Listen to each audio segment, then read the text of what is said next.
Hey there. Got like crazy here today. That's all we can do then? Reflection of the week. Yes, How are you? seems like it.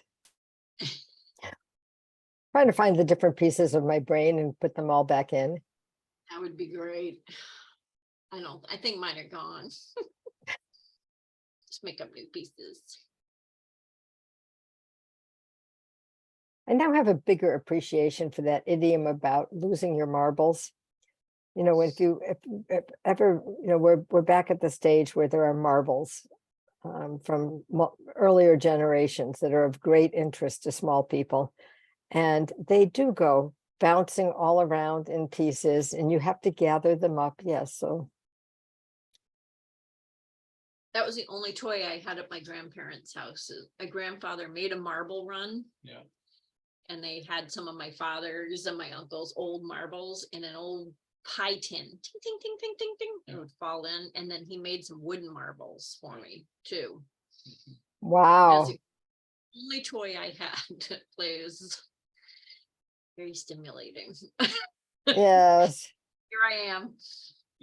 We have lots of toys from the generations, but the marbles actually were mine when I was a kid, and they still live in the pipe tobacco can that my father gave me to put them in.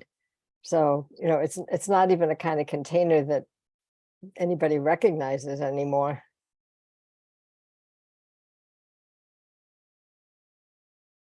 My staff one year for my birthday gave me a sign that said, "I'm so busy, I don't know if I lost my horse or found a rope." I was like, boy, they know me really I well. was gonna say, they have you pegged, girl. They really do. The obvious. The word's out. So good morning, everyone. I'm imagining others will hop on over the next few minutes, but I find it interesting that I heard the end part of that conversation, because what I thought we would do today is I'm going to give you 20 seconds of time, and we're just going to click off, and you can doodle, you can breathe, you can do whatever you want, but I think everyone that I'm working with is feeling that they can't even catch their breath.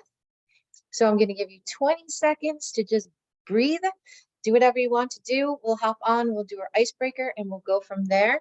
So you will hear me in 20 seconds, and you can stop your videos and just be yourself for a whole 20 seconds.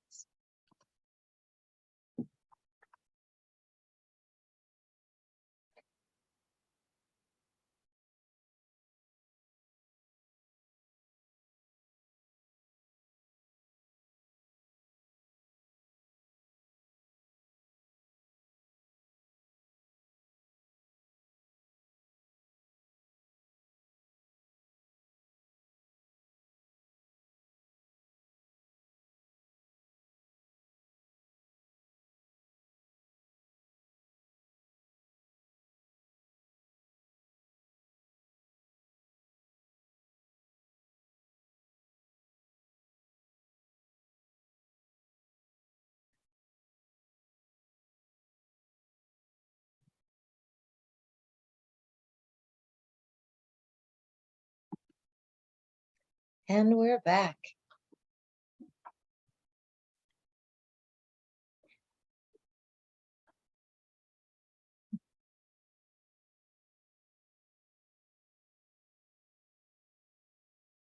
All right, our icebreaker for today is, what do you do when you want to relax? What kind of thing helps you out? As usual, I'll go first. It'll give you a few seconds to think about it. I love to meditate, particularly on a bench along the Marginal Way in Algonquin. That's like my favorite thing. And my favorite part is if the sea roses are out. I love that. And I love to garden, and I love to walk, and I actually like to refinish furniture that I get from Craigslist or other places. I get a lot of relaxation out of stripping them all down, staining them, refinishing them, and kind of getting a piece that nobody else really wanted and bringing it back. So those are some of the things I enjoy doing when I'm relaxing. Good morning, Erica. How are you? Good, thanks. When I'm at work, I'll go for a walk, or when I'm at home, I will read a book or try to catch up with a friend over the phone. Do I call it the next one, or are you calling Sure, people? yeah, let's do it that way Oh, today. okay. Sarah. Oh dear. So, in a tiny moment, I do something similar to what Joanne just did with us, which is try to just be in place and just kind of feel myself from the top of my head to the tip of my toes and just kind of regroup. Amy and I were joking about picking up all the marbles. And something that I've lost recently, and I'm looking forward to getting back to, is to run. I feel really good when I can run. And I will tag Anna. Good morning, everyone. Mine is biking, and also any sort of puzzle, jigsaw puzzle, word puzzle, number puzzle, any puzzle. Good morning, Brooke. Good morning, everybody. Lots I love to do, don't do any of them enough, but I would say taking my dog for a walk, love doing that, walking along the beach. Yoga helps me. It's kind of one thing where I can't look at my phone or do something else. And then our neighbors have a beautiful porch, and kind of on nice evenings, I'll go over there and have a glass of wine with my neighbor, and those are all some things. And I will pass it to Liz. I play adult pickup soccer, and there's a group in Lebanon, and we tend to play twice a week, outdoors when the weather's good, and then indoors, and we rent different spaces. And I would say that it's often a kind of relaxing, easy thing to do, except then somehow I end up organizing things. So I now, I took over managing the email list. And for outdoor, it's super easy because we would just send an email saying like, hey, do we have enough numbers? And people show up. But then indoors, like now I rent the space at CCBA that we play in, and I have to send a weekly email, make sure everyone's coming, and then everyone's paid me for the money. So my relaxing, easy activity somehow got more complicated because I volunteered to organize. I'm not sure. But there's enjoyment from that too, right? Like I like that I can bring people together, and that feels good. And was I the last one to go, or? I don't think Amy, did you go, Amy? Did I miss it? I don't know, toss it to Amy. Thank you, Anna, because I forgot that I love doing puzzles. I have not done a puzzle this whole winter. I've resorted to anytime the sun comes out, I stick my face in it, like just turn my camera off in a meeting, and I'm like trying to just pretend I'm somewhere where there's the ocean, Okay. breeze. But I am going to get back to my puzzle thing, Oh. and So, I think that's it. We've done 5 this winter so far. Nice. We've got it going. I'm going to do that too. I have 3 still wrapped in plastic, Anna, so I'm going to have to get those going. All right. Well, I know in our school district, March is just a difficult month for everybody. And I just wanted to give all of us a chance to just breathe and ground ourselves, because when we're grounded, we're able to think better and be more flexible in our mindset and more creative. And this meeting is pretty exciting today because there's a lot of work that we've built up to, and a lot of things that we're going to be moving forward toward, and gathering that sun energy or whatever it is is what we're going to need for the next couple months to just keep this going. So the first thing I wanted to talk a bit about is the legislative efforts. So we're seeing, I'm going to flip the numbers again, but I think it's 237. Thank you. That's going through. And I've been sending out notices. It seems as though the listserv and other avenues, pathways for people to find their way to the legislation and be able to put their letters in or their voices in is working based on the numbers that are coming through and the feedback that we are getting.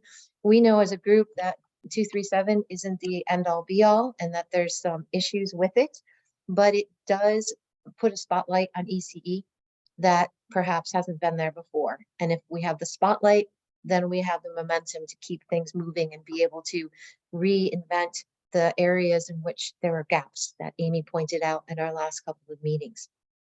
I don't know where the tax exemption bill that Sean put forward is. I don't know if it's just sitting someplace. Sarah, do you know? I heard yesterday that it did get passed out of committee favorably. That's amazing. Great. Yep. It's the next step. Yep. Wonderful. And by the way, just, as part of our own collective learning about the legislative strategies, it has become clear that a key power wielder is Jeb Bradley.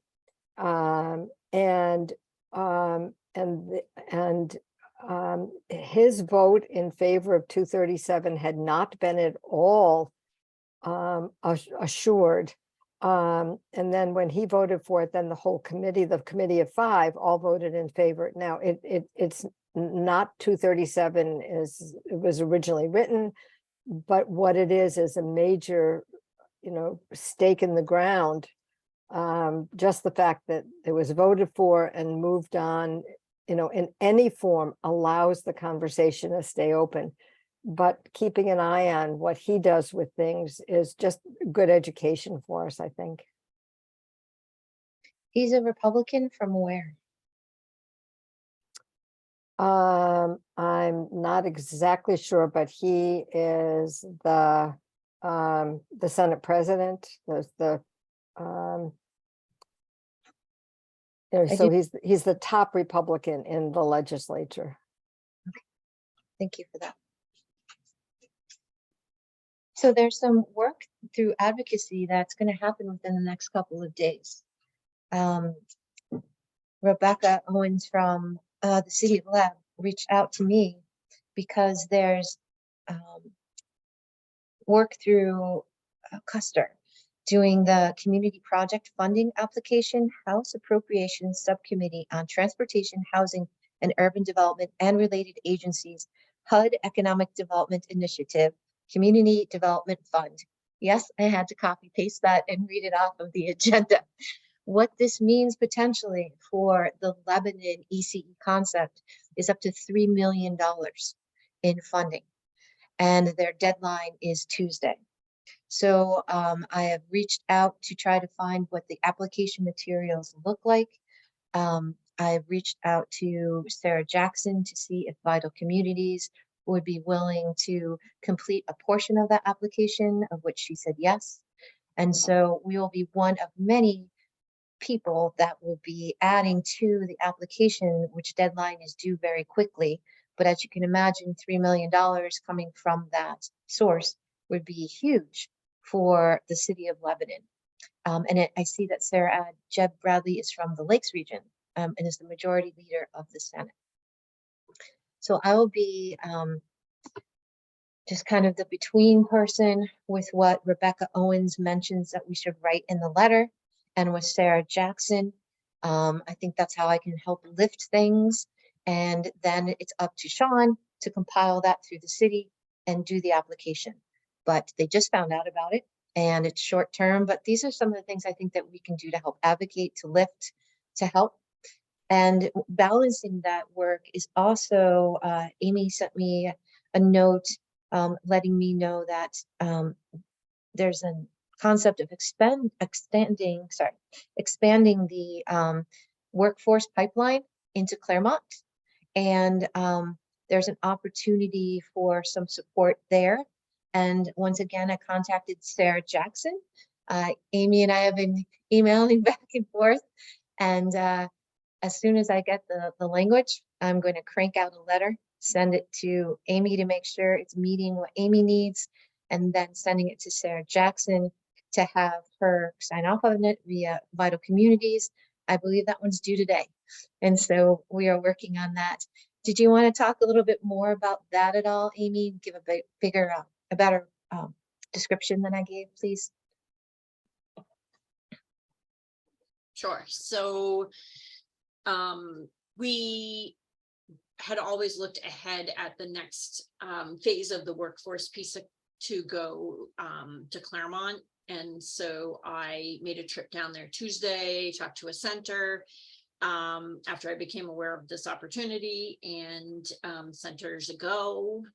And so we started putting together the pieces, and Sarah helped a lot getting Wednesday morning. We were able to connect with DH to be where the ECA just can't manage a grant that, a federal grant. So they're going to be the lead, and we are basically all the language is written, the budget's made, and we're going to plug it all in after this meeting. And we are in need of another. I do have New Hampshire Charitable Foundation as a backup for our second letter of recommendation, but it would be really, really great to get another community group, especially someone or some place in that covers Claremont a little closer. So I did reach out to Allison. I thought she might be here today because she's not in this committee. I reached out to Allison this morning to see if the Sullivan County Regional Development Corp could write something. I haven't heard back, so if anyone has any ideas about a different entity that could bring in possibly some Sullivan County language or support, that would be great. Hannah, didn't we just make a contact with the person from Sullivan County? Can you hop on your email? Sullivan sticks out in my head. I think we were trying to, but I'm not sure we ever. It was Hillary Snide. There was Hillary Snide from Sullivan, and she didn't get back. But most recently, wasn't there someone who linked with you saying that they had? I remember. Not from Sullivan. I connected with one of the board members of the Green Mountain Childcare Center in Claremont, which I think is Sullivan County. I could be wrong. I just picture that something. By the way, when people hear Green Mountain, they always think Vermont, but there is a district in the city of Claremont that is sort of right bordering the town of Charlestown, that there's a small hill there called Green Mountain. And so that area of Charlestown is, and Claremont is known as the Green Mountain District. And that's where that childcare center is in the Green Mountain neighborhood. Oh, okay. Any other, so you're. I still like maps and geography. So I don't have connections that way. Just so isn't the county administrator still Derek Furland, who had come to some tables around ECE things in that area for a bit? Might have been before me. Yeah. And someone from Newport Economic Development came to the steering committee kind of initially. That was she's part of the municipal leaders group. Sarah Jackson knows her. Part of the municipal leaders group who sparked this initiative to begin with. Yeah, that's great, Brooke. And I'm trying to remember her name. She didn't come to too many things. She came to the symposiums and and I know that that group still reviews what's going on in our work. Yeah, maybe if you can reach Sarah about the Newport Economic Development person.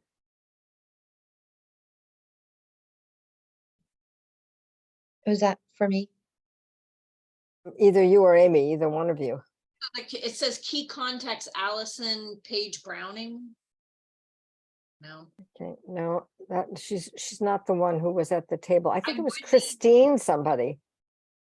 I would need some sort of a link, because these, I mean, it's short term, it's almost like need someone with a connection to help us make this go. Oh, the woman who's the economic, God, I'm doing terribly with names this morning. Nancy in Claremont. Oh God, let me just poke around and I'll come up with her name in a minute. It wasn't Allison Page Browning. I just pulled up their webpage. I mean, you could try her, but she's not one. I'm not, her name isn't registering. She's the coordinator.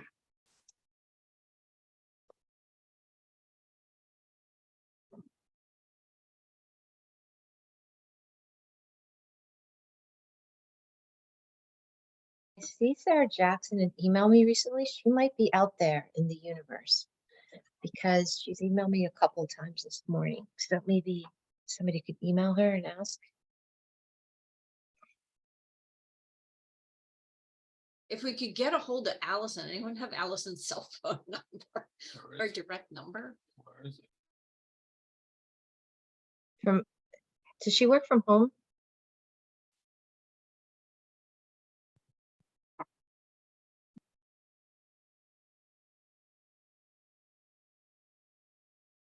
And you emailed her, Sarah, and she hasn't gotten back? You did, yeah.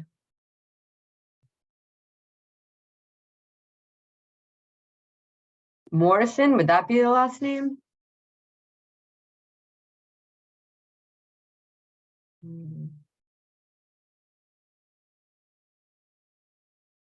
Did one of you email Sarah Jackson? I was just looking at, trying to find other names. Has that email been done, or I can do that right now?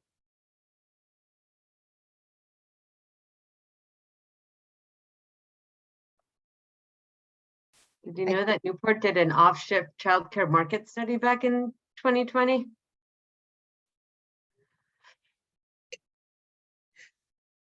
No. Not Cody Morrison, does it? No.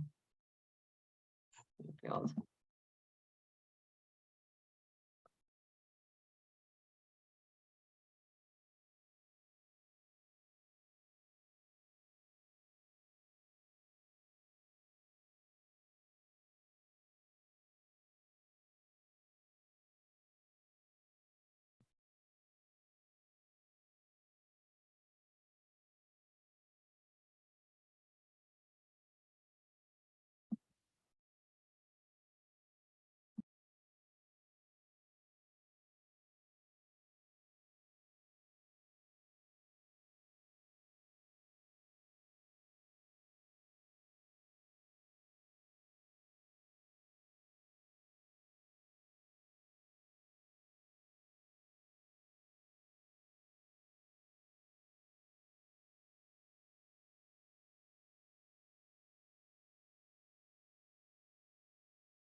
Who is it that you're trying to find?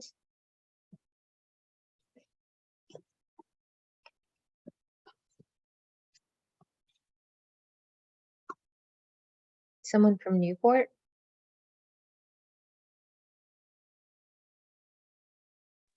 Who's the I've person? just emailed Sarah Jackson, asked, queuing her as to what names we're trying to pin down and their contact info. Okay, great. Right. Hopefully she'll get back to us. I know that she was around, which she usually is late at night or early in the morning. She's always around. So one of the things we need to work together on is figuring out what we would like to put together for language for the proposed proclamation that would be at least going to Sean. I haven't heard back from Enfield. Enfield wrote some questions. Jackie Furman responded back, but I haven't heard anything. I know Hanover is having the banner, but I don't know if they're going to do anything other than that. Haven't heard back from Hartford or Norwich either. But I thought perhaps if we could get the proclamation language together in New Hampshire, I could just duplicate it for Vermont. So just generalizations. I also have shared, and I'll click on the link so you'll lose me, but you'll see the information. I reached out with Jackie. She gave me the letter that she sent to Governor Sununu. So I thought we'd look at that first, as well as the proclamation she wrote for Governor Sununu. That's very short and succinct. Mine is longer because I just wanted to give you options. So there's no hard feelings if you don't want to add anything, but I just wanted you to have, you know, a la carte, whatever you think might fit, because part of it was we're supposed to make it specific to the Upper Valley. And I wanted to do that. So 1 second, I will pull up the agenda. And I would keep in mind one more thing. We did talk about this at the corporate council meeting on Wednesday this week, and companies there are were unanimous in saying they are willing to jump on this and communicate anything. They just need us to feed it to them. Great. So, and they'll do things internally in their companies and externally with their, you know, their communities of contact, or if there's something we want them to put out in some other way, they can.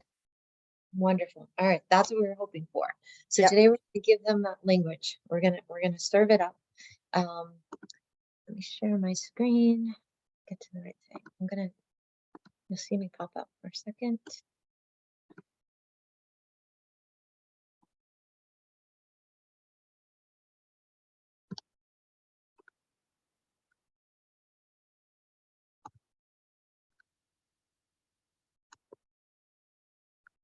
Okay, what you will be seeing is the letter Jackie Furman sent to Governor Sununu. I'll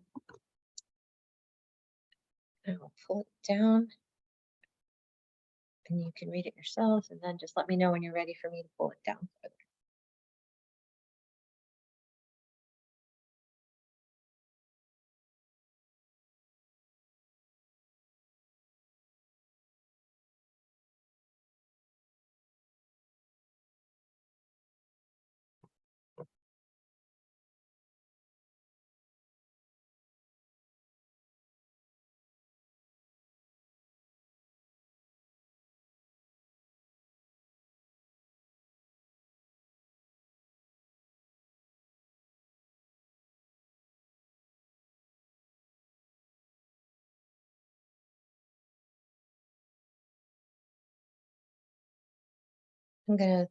Don't want to make you dizzy, but I'm gonna pull it up to here.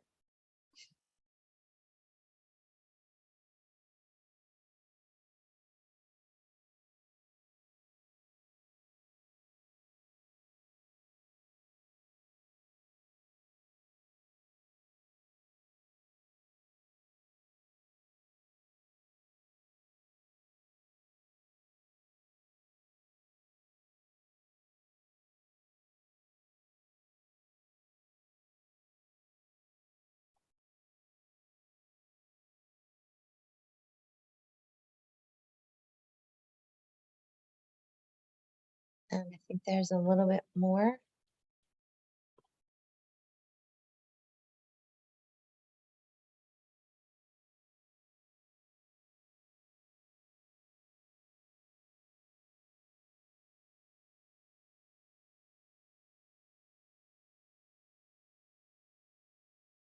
So that's the cover letter that she sent.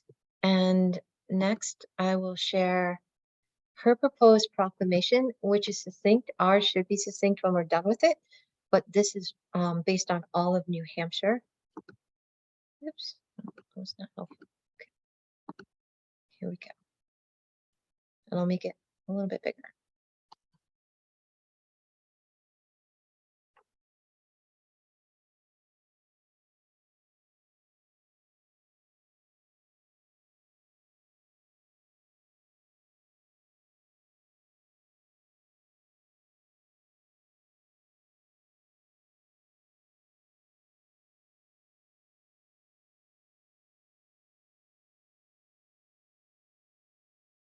I'm gonna pull it up.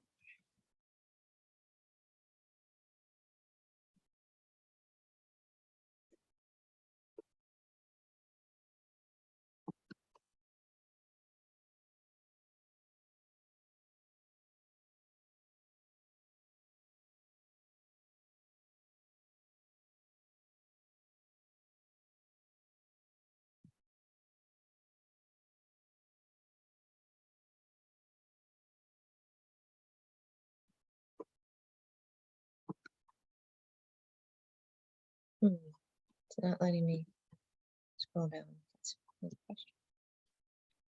See if I can play around with it and make it work. I'll make it smaller.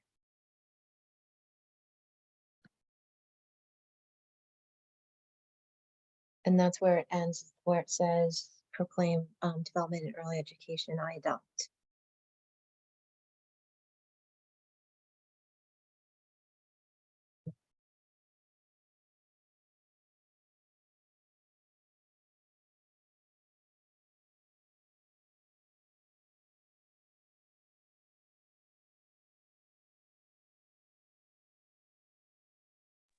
Yeah, can you put the link to the proclamation in the chat, and then there's some. Oh.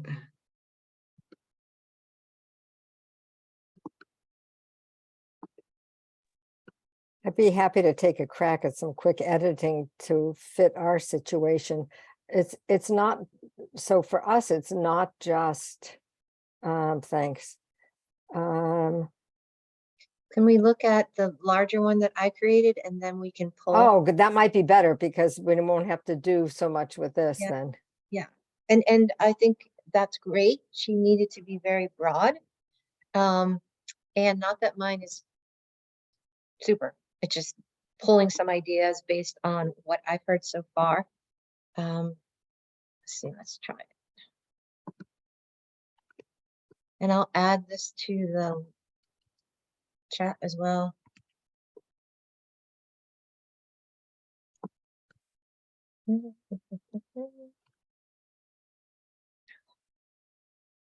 Chat. Okay, so the bottom one I'm adding is this longer one.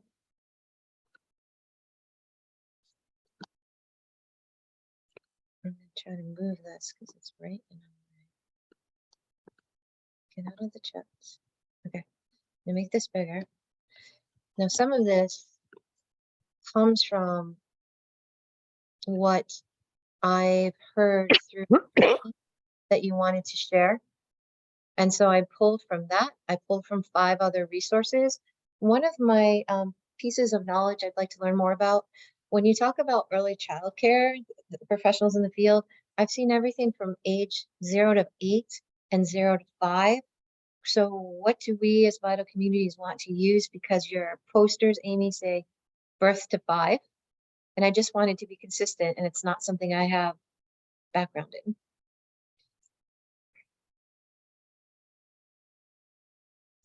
Is there more correct, or?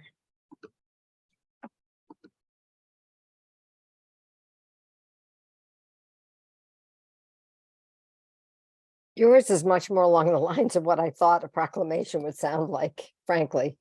Yeah. Well, I based it from hers and some other information. Let me know when you want me to scroll down because this is long. You're going to want to cut a lot of it out.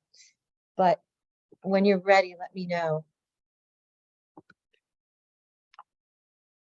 Okay. Oops, apologies.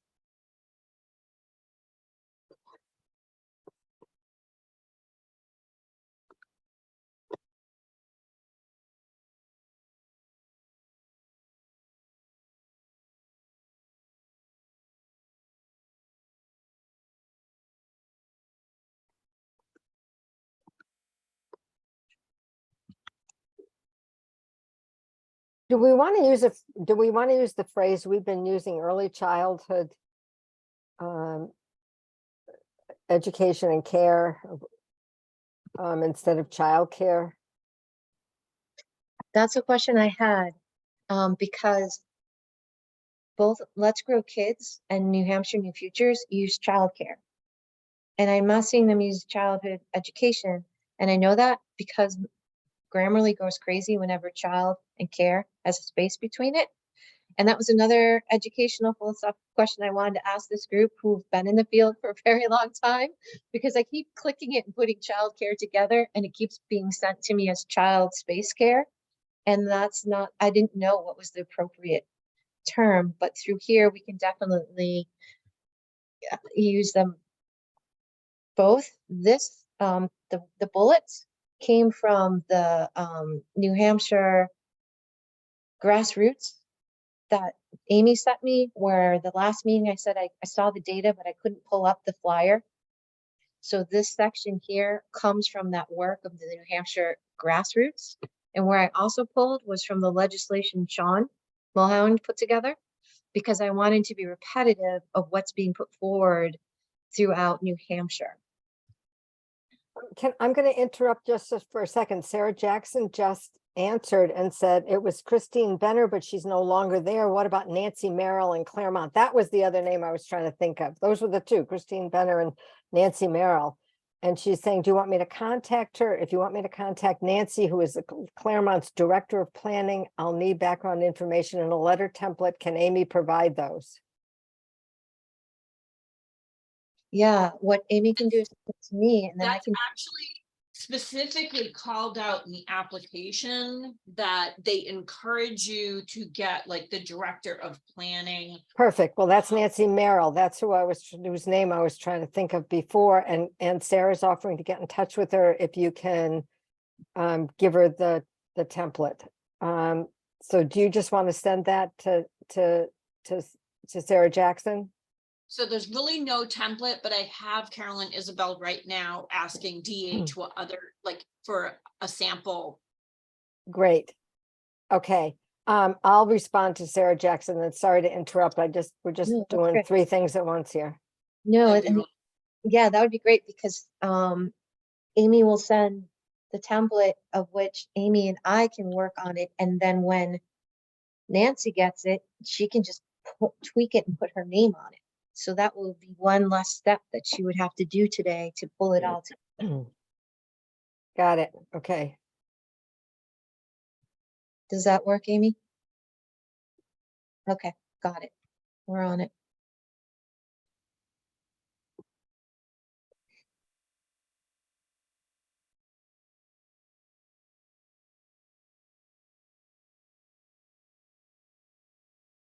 And Brooke, I hadn't had a chance to go through the Carsey research before I wrote this. I would like to do that after we have a chance to kind of figure out the key points, because I think that's incredibly valuable research. And I'm sure there's demographic information from the Upper Valley that I looked at and I printed last night with joy, like can't wait to read it. And want to weave that in here too, to even make it more robust, specific to the Upper Valley. And it's fresh, hot off the press data that I would like to connect with this. Great. And I'll make sure you got it. There was some, they didn't publish it in a brief, but just demographics data that just pulled together to inform the briefs, and I can make sure you have that too. Great. So I'm going to go, since we hopped off our path, which is great. We're going to hop back on this path and say that these bullets here came from the grassroots efforts that is also being pushed through New Hampshire New Futures. So this language would be the same. The section that's coming up here comes through the legislation that Sean put forward that I pulled, which we now know at least passed out of that committee. So we're blending that language, we're reinforcing that language.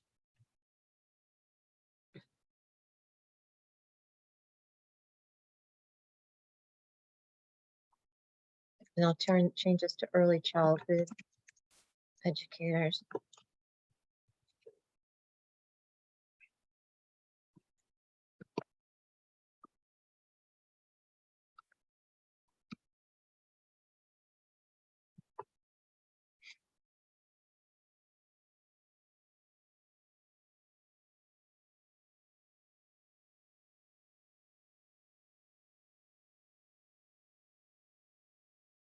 I think you're right. It does need to be shortened up. You're offering sort of multiple ways to say the same thing in some of the paragraphs. Right, And I think that leading with the economic piece is the one that around the country, I think Brooke has shared with us a lot of material that shows that leading with the economic argument is the one that had the most impact on Okay. getting buy-in, and much of what you've written here is the economic argument, and then the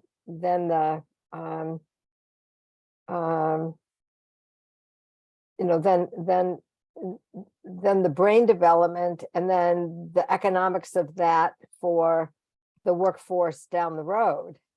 Okay. So even when you're talking about the well-being of kids, you're talking about their well-being in anticipation of them becoming adults. great. That's the feedback And- I was. looking for. And When- then down Yep. below, you actually do the economic argument sort of in multiple ways, and then picking maybe the best paragraph out of that would really, Which or- one resonates the most with all of you? That's exactly what I was hoping for today, was to throw everything out and see what sticks, and for you to give me feedback on what you think makes sense.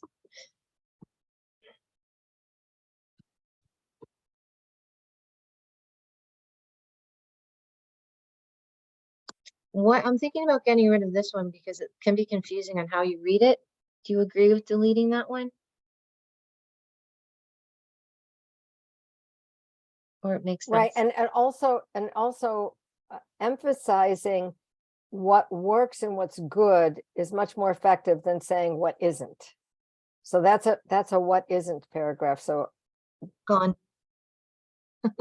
No hard feelings, that's why. yeah, well, has every one of these is good. They just offer different Yeah. ways. Having the statistic about eligible parents in the workforce, I think is important, just to show kind of Yeah. the demand. And then the follow-up sentences doesn't, I think you could just have that stat as its own. The thing Where- about 71%, that you deleted it, all of it, but I think Brooke was saying there may have been one piece of it worth keeping. All right, no problem. That's why we have Control Z. Put it back. Where'd it go? Oh, that's my luck. Don't worry, I saved it elsewhere. It's gotta be here. All right, I will refine it to 71%. Okay, I'll write it down on my piece of paper. I just do the back arrow and just Yeah. keep pressing the back arrow. I use that a lot. Yeah. I'll refine it. Oh, the back arrow up here. Oh, I'm grateful. Yeah, Thank- that one. Love that tip. Thank you. If you ended that with have all available parents in the workforce, period, that would be a good thing to keep. And do we go with age 5? Do we go with age 6? Do we go with age 8? Like, what is the? I mean, this is a data point I can't change because that's based on research. But are we focusing on the week of the young child being birth through 5, because she represents it as birth through 8, and I just wanted consistency. And the I don't post. think it makes sense. I mean, I'm not an expert. I don't think it makes sense to do the 8-year-olds because that's talking about like elementary school. Okay. To me, like, so I don't know, birth through 5 makes more sense, and that under 6 is also that birth through 5. So it just seems, I don't know why she's including 6, 7, and 8-year-olds in the other one. I think that's because that's what their national organization encompasses. The NIEYC. Yeah. Yeah. Okay. Is that because, I guess, why do they cover the kindergarten to 2nd grade group? I mean, it makes sense, like they're still young children, but if this is And about the childcare leading, workforce. yeah. That's like the- probably a whole nother backstory, but Yeah. Yeah. if we're doing this for our region, we can make a choice to narrow the scope. So we're birth to 5. And if it Yeah. makes I think sense, yeah. that data point is basically just captures the childcare age. So I think it's appropriate. Yeah, me too. I'm You gonna could say 71% of children birth through age 5. I don't know if you just want to keep that language consistent because under 6 is the same as birth through 5. So it's probably obvious for everyone, but I don't think there's anything that's specific to under 5. It seems like it's either under 6 or birth through 5. It's the same.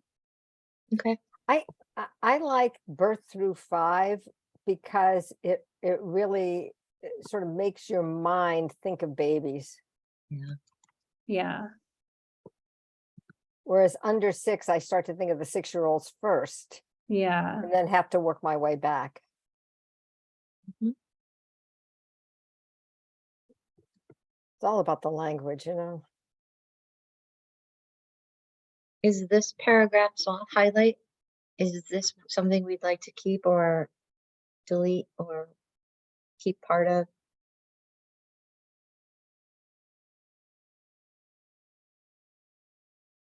I think it's important to talk about the economic impact. And so I think it should stay. What about this one? Okay, Brooke, you put something else in the chat too. Oh, yeah, just kind of a tool, messaging toolkit from the more national, not as localized. Okay, great. Oh, and again, it's about the use of specific words that resonate or don't. Universal. Keep system. the message child focused, talking about growth and success works, but not about improving long-term academic success. It's about preparing children to learn, grow, and succeed. The words equal access works, but not universal. It's fascinating. That's a good one. I'm keeping that one, Choice. Brooke. Yeah. Okay. I'm copying this right from here. We use that language a lot. Okay, and I'm gonna put it up here. Don't get dizzy. I say that because I do. So whereas, boom, every child deserves an equal opportunity to a quality educational foundation that will prepare them to grow, learn, and succeed. Deserves equal access to. Well, I'd like opportunity, but do you think that'll get us in? That, Equal access to? um,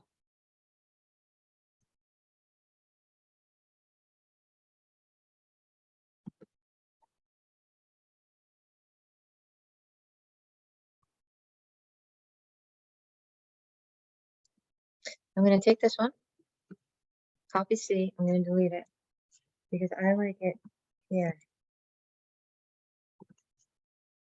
I think that reads better. What do you all think? I'm gonna take this sentence. It's like playing Jenga virtually. Control C, I'm gonna delete it, and I'm gonna put it there.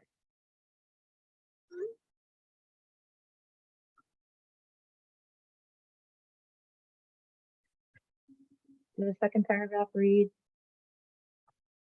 better?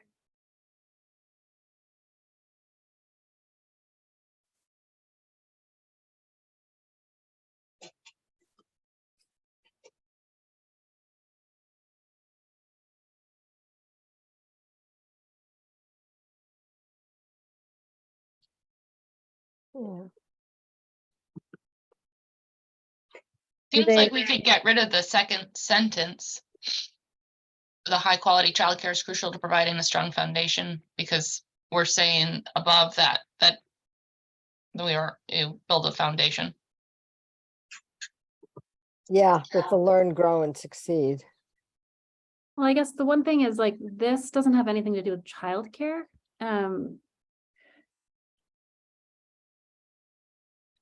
It's interesting, the themes that work paper says Mhm. to keep it child focused and not talk about parents or workforce. The thing I worry about that is like, what if people are like, okay, well then all the moms should just stay home if it's so important? Like, I feel like you sort of have to talk about the economics because otherwise like you're just talking about the importance of like early childhood development. And like, I guess there's the devil's like advocate where you're like, okay, well then why can't parents provide that? And so you're Right. not. Yeah, there's that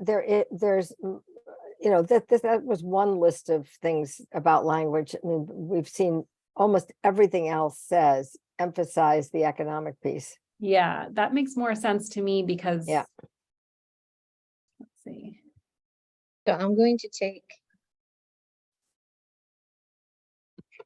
this. Which What means Amy put in the chat is pretty much what we just, I mean, cutting and pasting from, which is, I think, probably what Jackie started with, but it's a good outline.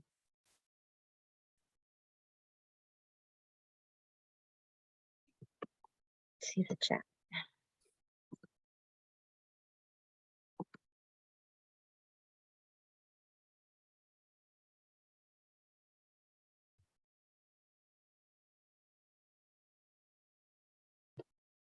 Okay. So working off of this document, we've added the first sentence that comes from the language that Brooke shared. We've moved up the participation to make this be economically driven up top. We're talking about disproportionality. Then parents. And then these two paragraphs, which I don't know if you want to keep or not, meaning these two. The 71% thing, I guess I'm struggling with that. Like, what's the optimal? Like, is it 100? I don't think so. I don't know. I'm just that, I guess, I don't know. I'm struggling with that sentence because like, is it lower in New Hampshire than the national average? I'm just. Yeah, I think you like, pull it with the paragraph beneath it. So 71% are in the workforce.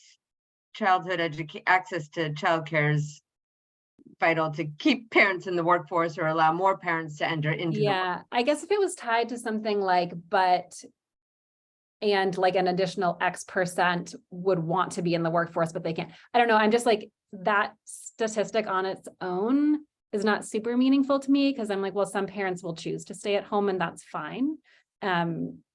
So I guess maybe if we could put it in the context of an unmet need for parents that currently can't, or some comparison to the national average if New Hampshire's lower. But do you know what I mean? Erica, how about if you go back, how about if it gets related to those bullets that, if you could scroll down, Joanne. I So think we it's could see those indented bullets there that had the things from the survey. here. Yeah, Yeah, I think maybe if it was tied with that last bullet point, 3/5 of mothers say they or someone they know had to miss work or not take a job. I think that kind of puts it in the context of like, yeah, people not having access to childcare, and then it just provides more of like the ground truth of like, what is the current employment of parents? Okay. I'm liking this. I appreciate all the input. Let me go to the top so we have our flow. So we have where every child deserves equal access. Then the early childhood education industry is vital. Then participation in high quality early childhood education saves taxpayer dollars. Here's some data about early childhood education and why it's a serious problem. Connects with voters, connects with mothers missing out on work, and the 71%. Then we talk about minorities, including women. Then once you leave, it's very difficult to come back in. And businesses are struggling. Do we get rid of this? yeah, paragraph that one seems redundant now. here? I agree. Agreement? Because I can't see all of that.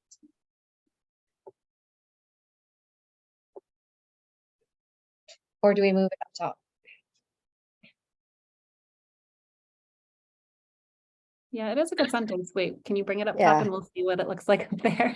Yeah, Because it might be a nice. it might be a great entrance. It might be a great, Yeah, Before this, yeah, after this. before, right. the what if beginning, you yeah. put right It in the kind of- very beginning. all the themes, yeah.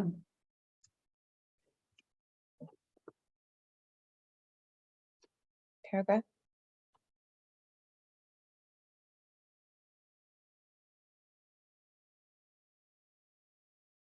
I want to move this one first. Is that okay?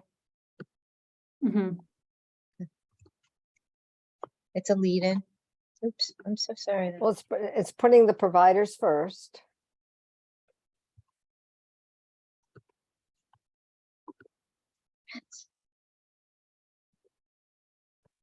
Well, I never realized how many wrong buttons I hit until I'm working with the group.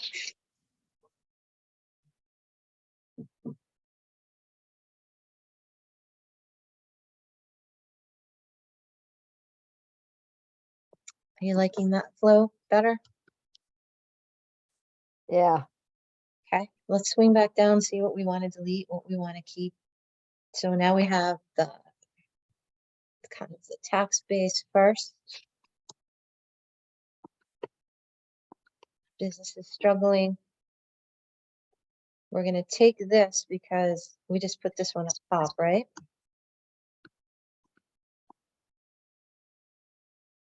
It's just the one we just put Yeah, up top. so we can delete yeah, that. Okay, yep. thank you. Then we go into childhood. And I don't know where to put whereases in. That's new to me. This feels like this is a good whereas place. No, no, no, the whole thing is whereas. Okay, Oh. so you go back to the beginning. And Yep. so every paragraph to be a proper resolution form, scroll back to the beginning and I'll Oh. show you what happens. If whereas every child deserves equal access to quality, will prepare them to grow, learn and succeed, comma, and whereas and after the next six, is vital to New Hampshire's economic success, comma, and whereas, yeah, you got to do that all the way through to make it a proper formatted resolution. Every paragraph, or do you chunk? Everyone, and then you get to therefore, So- I can only picture Sean reading this. Even here, yeah. And whereas the lack of, there's a serious problem in New Hampshire, blah, blah, blah, blah, blah, all the way down. And after workforce there. Whereas women are disproportionately impacted. And whereas this really helps you know whether you've got too many paragraphs and stuff when you see it formatted. Unfortunately, and whereas many businesses are struggling, and whereas the first years of a child's life, and whereas it is especially important for children facing adverse, yeah.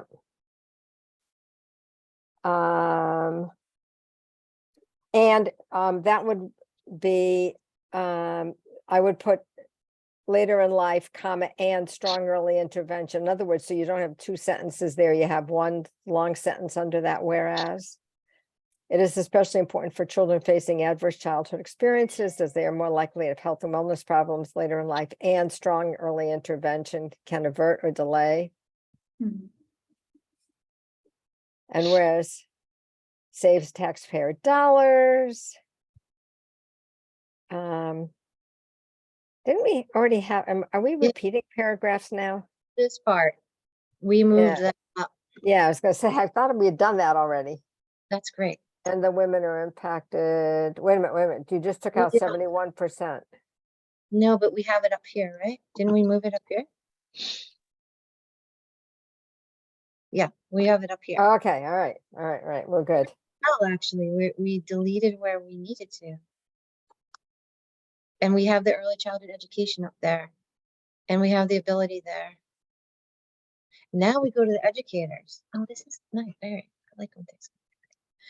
Now we talk about the early childhood educators. So Yeah. please let thoughts.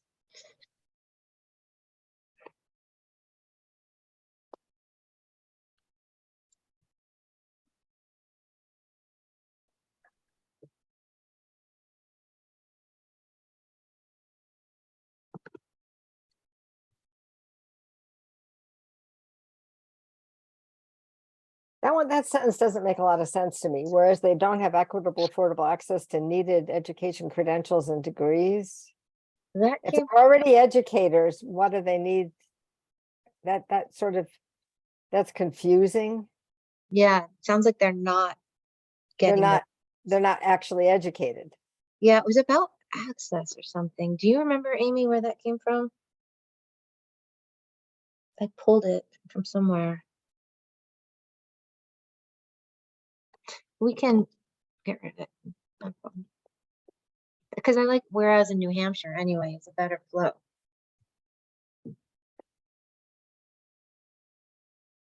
So I would change that sentence just to edit a little bit to say is only 22,443.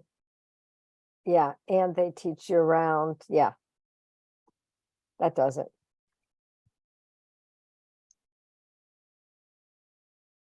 I would combine because those first two essentially say the same thing. So can it just be streamlined and get all that information in there? You know, like 22,443 per year or 17 or 1079 per hour. Better align the worker and the teacher language as well. Yeah.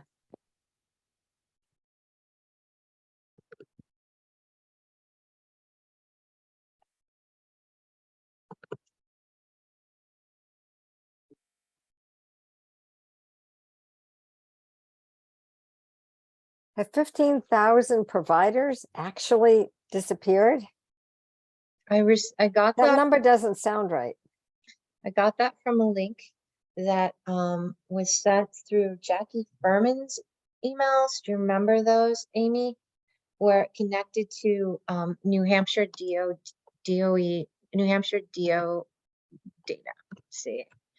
That must be national stats. That's not state. No, statistics. Yeah. I was able to hop into New Hampshire. I'm happy to relook at that because I remember pulling it from So I stuff. think we have 400 licensed providers in the state. Like that's just, or 1,400. Okay, let me. We don't have that many. How about many? I don't know. Can we say hundreds of? We do know that they continue to close, right? On a regular basis, which makes it sound.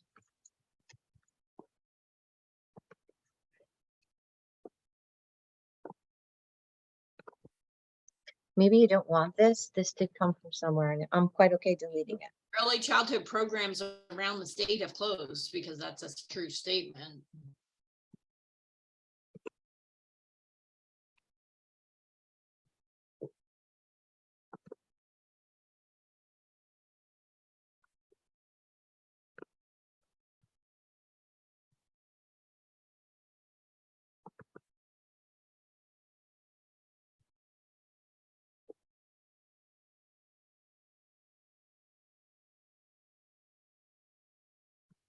Childhood centers.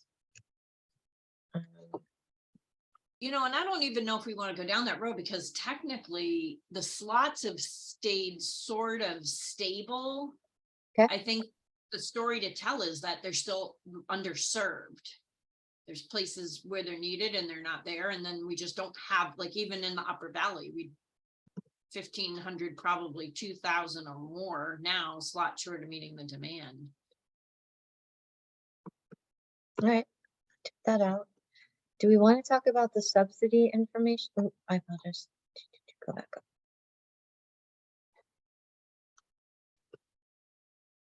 Who's going to be reading this? Who is this? This would be Sean, right? Proclamation, which is why I think we need to shorten it quite a bit, but I'd prefer to put it in and delete the not, so you had a chance to see everything. So in that case, I think he's in, I'm assuming he's in favor of, going to enrollment-based billing.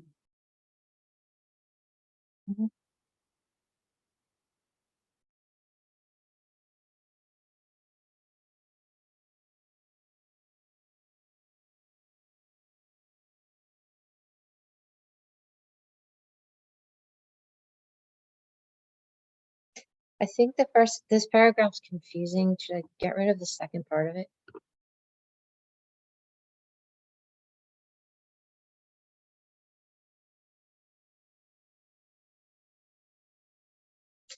Or maybe just go with this second sentence and not mention subsidies, which are confusing. Second paragraph. Going to be something like the market rate at which support is provided subsidizes low wages. There is not enough to meet a level where an adequate wage, or something like that. Can you say that again? I think I can add it to the sentence below to make it more general. You said the Market rate of which, and this is just like brain out in the world, is that the market rate at which families are supported with state reimbursement or subsidy or scholarship. I like state reimbursement because I've learned from all of you, the subsidy is a very Not confusing. supposed to use subsidy, although in Vermont they do. Oh. Something about how it's just the market rate is not the love, enough to bring up wages to, the workforce up to livable wages. Market rate at which families are supported with state reimbursement.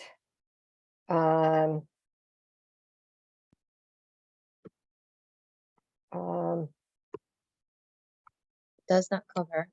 Does not support Yeah, adequate. the cost of quality. Yeah. Care.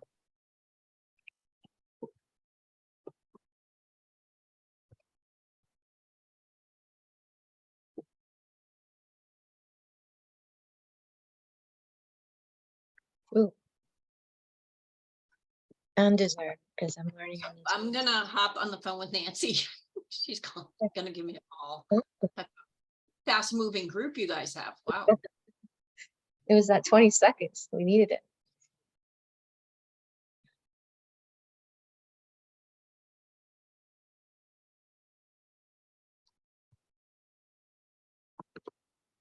It's too wordy, this paragraph.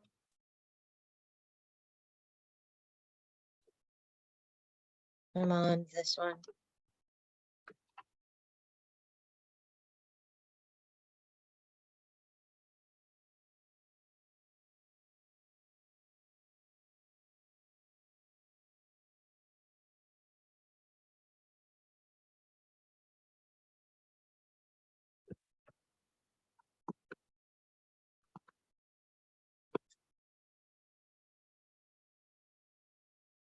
Do we want to keep this section?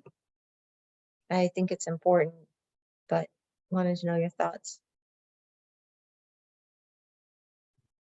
How long are most proclamations? Because I feel like it's very long.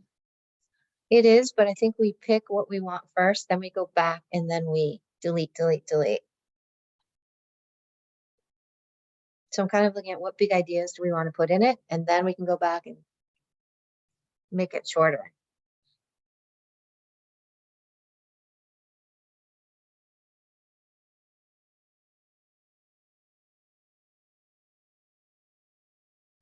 I'm gonna have to travel to another meeting, but I'm happy to kind of look at it. I have a hard time looking at it at the screen. Mhm. But I'm happy to, if you send the link, kind of add some suggestions and Great. not do it, just make suggested edits or feedback. I will share it with the whole group too. And we did a proclamation in Austin last spring. I'm trying to find it as a reference. Great. Thanks so much.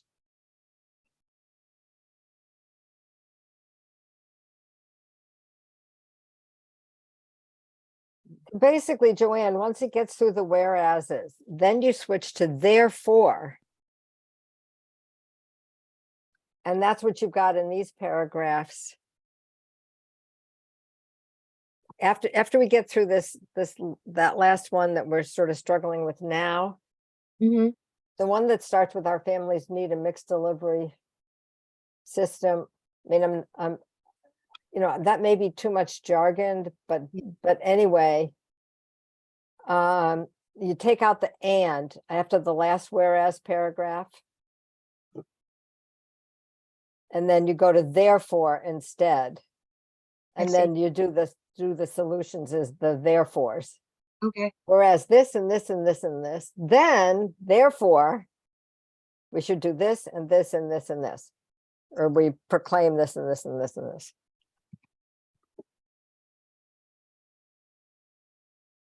Oh, Oh, and and I did- Amy's put another one in the chat. Okay. Oh, this is the Vermonts from last year. Okay. You can see the whereases and they just go to therefore he makes a proclamation.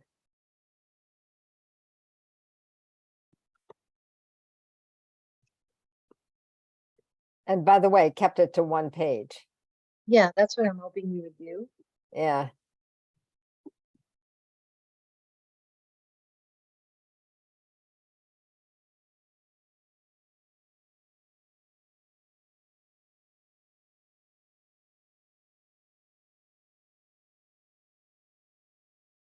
Yeah, actually, this is not a place to offer solutions. It's just to declare the week,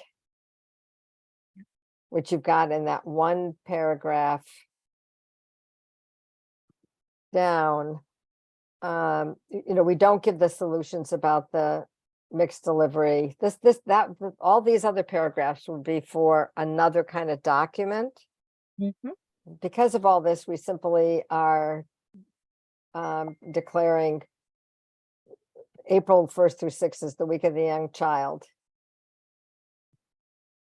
And let me find it. Yeah, wait a minute, you took out the stuff to keep. I know. I'm gonna go back. Or you're just moving it? I'm gonna go back because I'm gonna do I have too many things open right now. Okay, No one but me. But I'm trying to find that back arrow that Amy showed me. That's not it.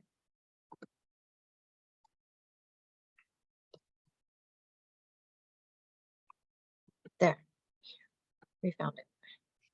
okay, so if you were just going to move something, go down and take that thing, yeah, where your cursor is now with the resolution thing, therefore be it resolved. Yeah, that thing, take that and move it up.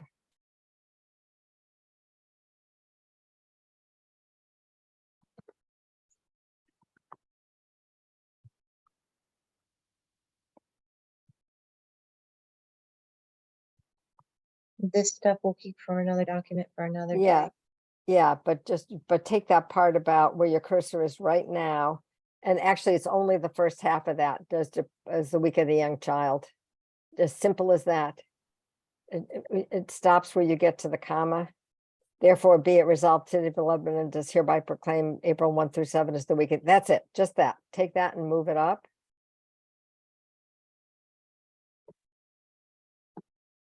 I think it's here, right? You've already got it up there. I Yeah. can't see. because you'd have to scroll the page down. We're just still in the section about for another document. Is what I can see.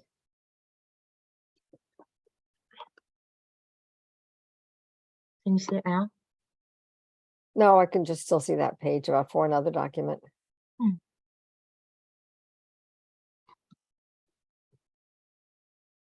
Oh, wait a minute. It's the way that's not you, it's me. Okay. As long as it's one of us, it's all right.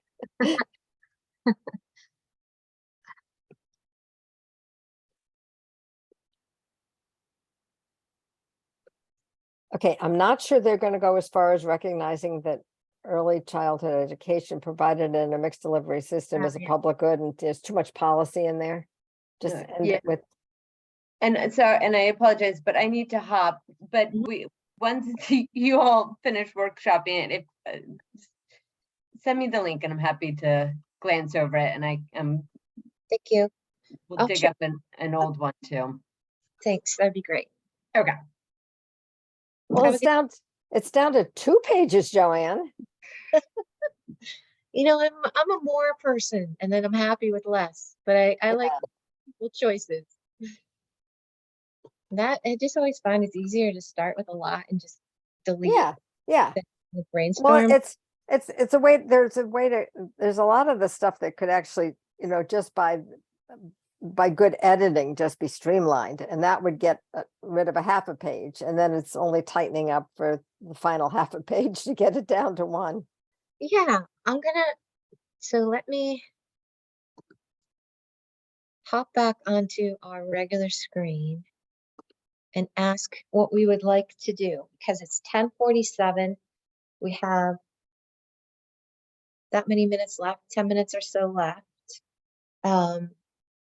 We did not talk today about the Week of the Young Child ourselves, the Advocacy Committee.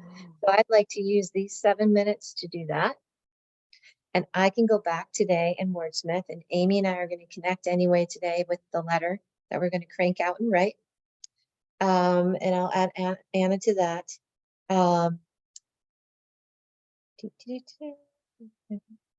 Okay.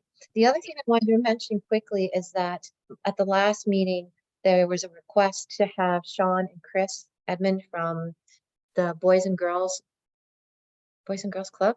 Is it club the right term? Talk with early childhood providers. They asked to have another round to talk about what the concept might look like and how that might impact people. So Sean got back today, and that is planned for April 6th at, I think it's 7 p.m., not 6 p.m. I'm going to put together some background information, and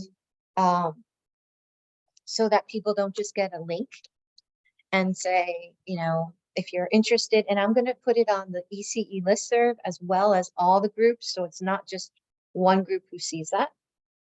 And I know that that will go to Vermont folks as well, but I think that this is a bi-state conversation because of the impact of people. Okay, so I'm going to put it on the listserv elsewhere and just do a little blurb. I'll pull it, I'll share it with Sean first. The other thing that we asked were to have questions in advance. So I'm going to add a link under the little paragraph that says, we would like to have questions in advance, something like, in order to have this meeting be as efficient as possible and productive as possible, we'd like you to ask these questions in advance. Please feel free to add them to the Google Doc. I'll go through, look at them with Anna and be like, okay, this is duplicative. This makes sense. We'll clean it up and then we'll share it back. So I just wanted you to know that we've been working on that. Sean just came back. That's going to happen. We have the Courage to Care rally, April 12th.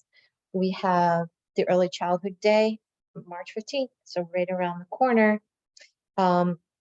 We also have the, so those are the big things that are happening. Hey, Tammy. Hello. They Kids. ran over, so I just barely got done. You're at the Let's Grow Kids. How Yeah. did that go? There's actually a couple big announcements that they made in terms of the pre-K legislation that was included in S56 has been completely moved out. And it's going to, it's with the Senate Health and Welfare right now, and they're doing a study. And then they're going to include that study in S56.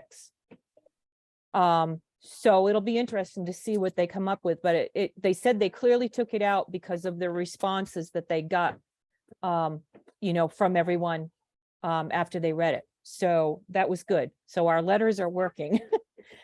And then, they also said that they're strongly pushing, more than 450% eligible, of the poverty level for families to be eligible. They're pushing for as much as 600%.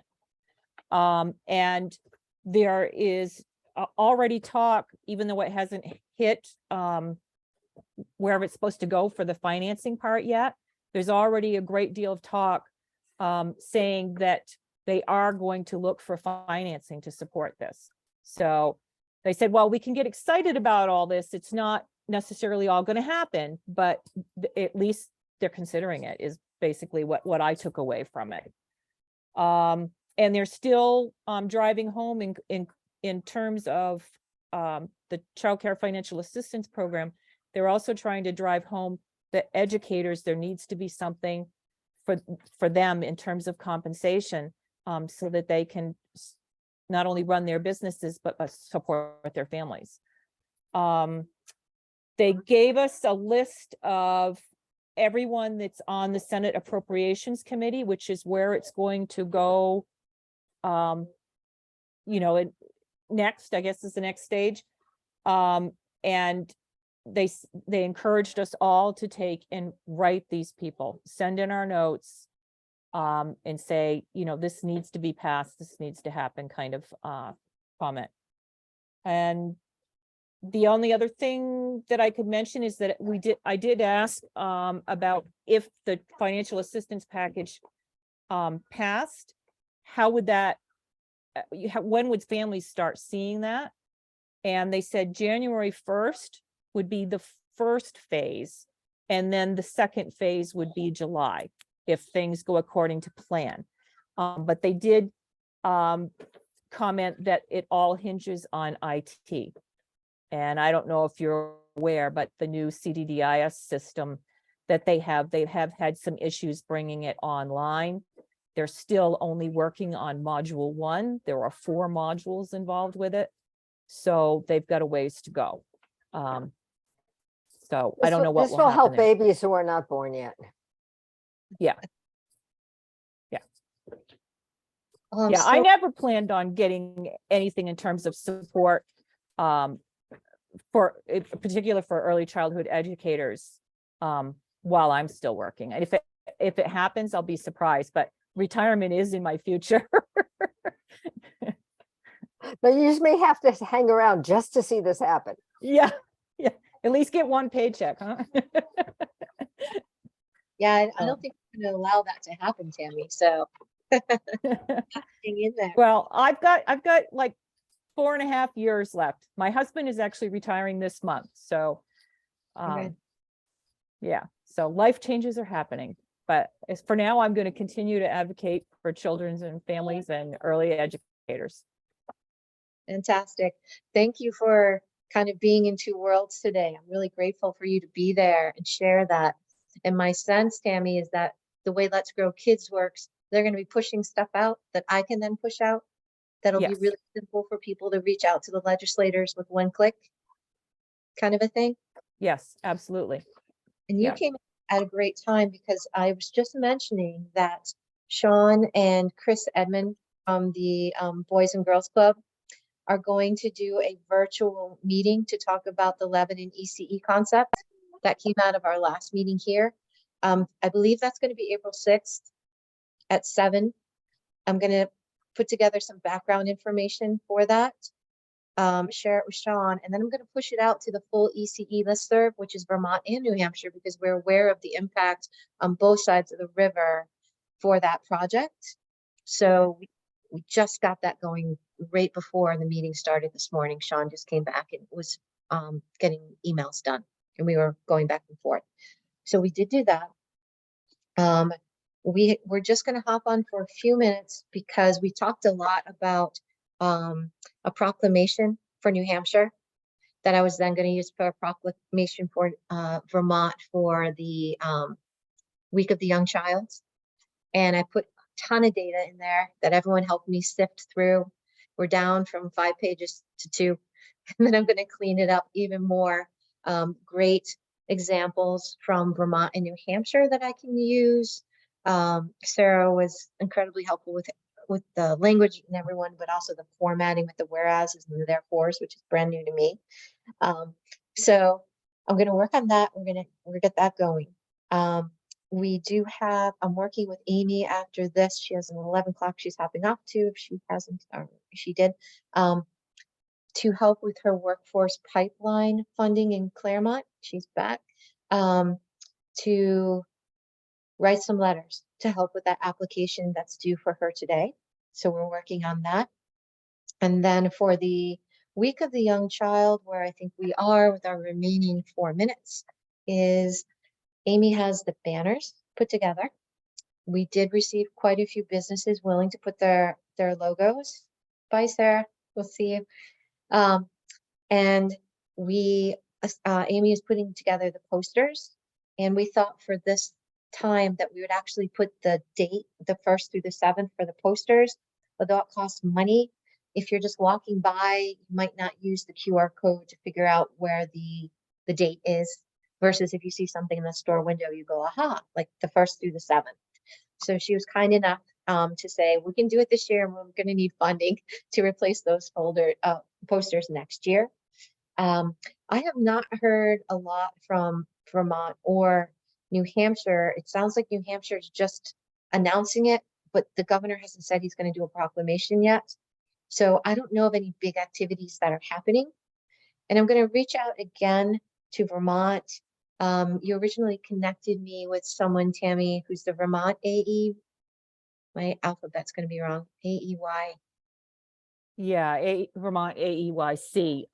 That was Janet McLaughlin, but she has stepped down from that role. Okay. Now you put me on the spot. I know who replaced her as interim, but I'm not remembering. No problem. I will email you. Sharon Harrington. Yes. Yes. And she's been on committees before. Yeah. And they do ask that you report in to Vermont AUIC what any Vermont communities in our area are doing. Okay. So if Norwich decides to join in, if anybody, then they ask you to report in, so they can kind of track who's doing what. Okay. There isn't really like in out. It's more like report in to AUIC. Because a month or two ago, we were saying, why should we, not why, but we shouldn't reinvent the wheel. We should hop on what the other states are already doing. But it doesn't seem like there's any large things that we can jump into that the Vermont or New Hampshire is actually doing. It's interesting because we're actually doing quite a bit. And Anna, when we catch up tomorrow, I think we have a meeting next Tuesday. I'm already thinking ahead. Sorry. I just don't even know if today's Friday or what day of the week it is. But when we catch up, I'd like to know how we're doing with any kinds of discounts that we are looking into to see if we could put those out there and celebrate those businesses as well. Yeah, I mean, we cranked out a lot for an hour and a half today, but it's exciting work. I think this is where we wanted to get to. And my next steps, just to say it out loud, would be today to try to shorten the draft for the proclamation. I'll be in touch with you, Amy. We'll CC Anna on the letter that I'm going to write, and I'm going to get that over to Sarah Jackson for her to sign off on. Sarah Jackson is connecting with the city through Rebecca Owens about that piece for that application that's due next week for them. And is there anything else that I need to follow up on? I think we've got a lot on our plates. This is good stuff. Julian, for the application for funding from Custer, would it be helpful to have APD write a letter of support? Yes. And I can share that letter. Amy, what Yeah, were we you gonna? we can only submit 2, but it would be awesome in case we need more for other, you know what I mean, for other grants. So we can always use letters of support. I think- And it's for Jean Shaheen's office, this one. Okay, We're doing it DH. And the DH city the is, lead fiscal. yeah. So there's 2 that one letter could kind of support. There's the one that Amy's working on that is through the Claremont pipeline, which we can work on. And the second one is through Sean with the application for Shaheen. Sorry, not Shaheen, Custer. that's And the one I was thinking of. that's the one that would be very important and they would love to have an additional letter. So if you want to draft something and send it my way, I can share it with you and Sean and be like, okay, is this the language that you need? Because they haven't given us the application information yet. We're waiting. Unfortunately, Rebecca's son, her little one's sick, can't be in daycare. So Yeah. for example, she's home with him today and she's going to try to get that information to us today or tomorrow. I believe it's due Tuesday. Okay, And if you send me a note, Liz, just put on top City of Custer. I'll remember what that means. To remind me to make sure that as soon as I get any application information, I get that to you. Sound good? Well, yeah, well, we've written letters of support for the city of Lebanon before for different projects. That'd be perfect. I'm sure they'd be thrilled. I know Rebecca was looking for additional letters, as was eventually Amy said she would love letters for the stuff that, not stuff, but the projects that she's working on too. So that sounds great.